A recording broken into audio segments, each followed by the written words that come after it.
Dina Alves é advogada e doutoranda em Ciências Sociais pela PUC de São Paulo. Ela se dedica ao estudo da situação carcerária de mulheres negras no Brasil. Dina, o Brasil tem hoje a quarta maior população carcerária no mundo, com quase 700 mil pessoas presas. E é um número que aumenta a cada ano. Quais são os fatores que causam e que influenciam esse aumento da população carcerária no Brasil? Bom, o primeiro fator de incentivo a esse encarceramento é o racismo, porque a prisão é um instrumento de dominação de raça. Agora, claro, tem o desemprego, tem vários fatores, né? Porque a população carcerária é uma população predominantemente negra, pobre, desempregada, banguela, uma população que exerce atividades informais antes de ser preso, então são vendedores ambulantes, são carroceiros. Na pesquisa mesmo que eu fiz, das 10 mulheres que foram entrevistadas, a maioria das mulheres estavam desempregadas e outras eram carroceiras, trabalhava carregando papelão na rua. Então são vários fatores, mas o que estrutura de fato é o racismo, porque a gente tem um judiciário racista. Nós temos um Brasil hoje, de um lado, marcado por mortes e rebeliões nos presídios, exemplo do que acontece no norte e no nordeste do país, e de outro lado, policiais que muitas vezes se paralisam, acabam cruzando os braços. A gente tem um exemplo recente agora que aconteceu no estado do Espírito Santo. A que a gente pode atribuir esse cenário? O cenário político atual. Há várias questões, né? Tem questão econômica, tem questão a própria, né, o que eles chamam de crise política, que eu não acredito que é uma crise política, que eu não acredito que seja uma crise do sistema penitenciário, as rebeliões, né? As rebeliões é só uma expressão maior do que é o Estado mesmo, do que é esse Estado que a gente tem, que a gente muitas vezes faz manutenção da existência dele. Então não foi uma omissão do Estado que aconteceu no Amazonas, no complexo penitenciário. Muito pelo contrário, foi a essência maior do Estado atuando, em deixar corpos, em deixar pessoas despedaçadas pelo chão da penitenciária. E a questão dos policiais é isso, o policial é só um braço do Estado. O policial também é um ser humano explorado. Ele também faz parte de uma classe trabalhadora. E aí eu acredito que o próprio policial tem que ter essa consciência e reconhecer em que lugar que ele está, né? E para que ele recebe, por exemplo, quase R$2.000 por mês. Então é a expressão maior do Estado que funciona assim muito bem. Não é que o Estado está falido, não é que tem uma crise, não existe. É isso que está colocado para nós. Dina, a população negra é a mais afetada hoje no sistema prisional. Dados do mapa do encarceramento mostram que 60% ou mais das pessoas hoje em presídios são negras. Por que a gente tem um índice assim tão alto? Bom, primeiro porque nós temos um poder judiciário racista. À medida que mais de 80% dos juízes brasileiros são brancos. Essa é uma pesquisa do Conselho Nacional de Justiça de 2003. Né? Então, se a gente tem um judiciário branco, né, nos seus lugares privilegiados, qual é o olhar desse juiz para uma superpopulação dentro dos presídios? Qual é o olhar? Então, isso diz muito sobre a nossa matriz de dominação histórica. Isso é uma expressão maior dessa colonialidade da justiça. A justiça ainda é uma colônia lá de trás. Assim, a gente vive num contínuo penal. É o que a gente chama de sair de uma situação de abolição, né, de abolição da escravidão, mas continuar repetindo as mesmas práticas, no que a gente chama hoje de país democrático, de Estado democrático de direito. Mas as instituições burocráticas, as instituições de justiça continuam reproduzindo práticas racistas.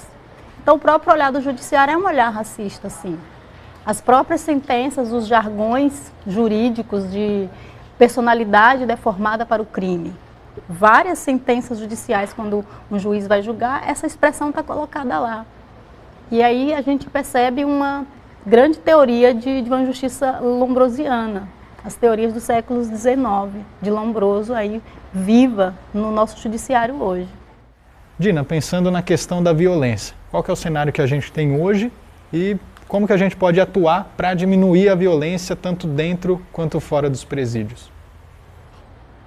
A violência, tanto fora quanto dentro do presídio, é uma responsabilidade do Estado.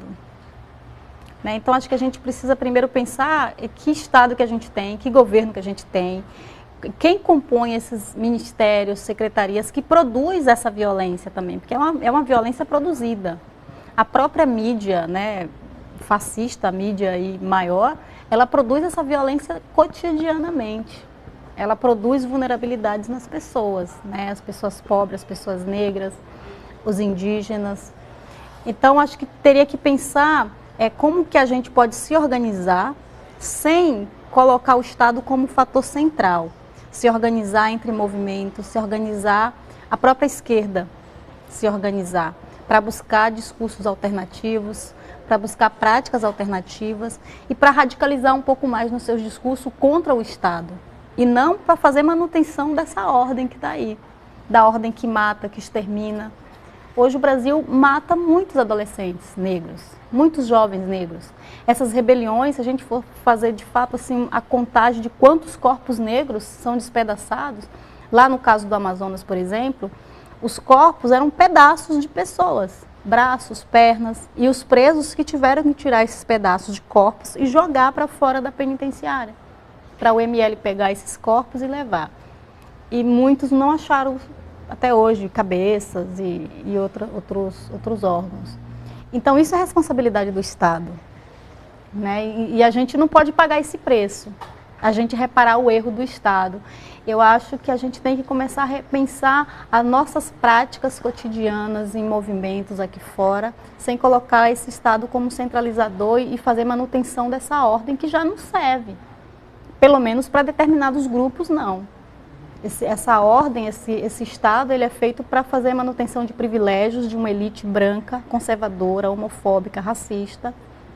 E justamente essa violência é produzida para o Estado para fazer manutenção desses privilégios. Tem que existir violência para uma classe dominante. Tem que existir polícia para proteger o branco, o rico. Tem que existir, porque nós somos os inimigos. Né? Um indígena andando num bairro do Morumbi, por exemplo, em São Paulo, né? Pensando em São Paulo, é um inimigo. O menino Ítalo, um menino de 10 anos, negro, que a polícia matou e a população fez manifestação a favor dos policiais, falando foi legítimo para fazer manutenção da ordem. Um exemplo desse superencarceramento que existe hoje no Brasil, 40% das pessoas presas são presos provisórios. São pessoas que tinham que estar esperando a sua condenação em casa, não dentro do presídio. Isso para um grupo historicamente discriminado, que são os negros e os indígenas. E principalmente as mulheres negras, que hoje compõem um universo enorme de prisão, né, de presas, principalmente em São Paulo. Então acho que a população, né, os movimentos, a própria universidade, né, os próprios universitários está dentro desse espaço, mas fazer produção também de discursos alternativos de mudanças para o que se entende de violência. Certo. Dina, muito obrigado pela sua participação no Unesp Notícias.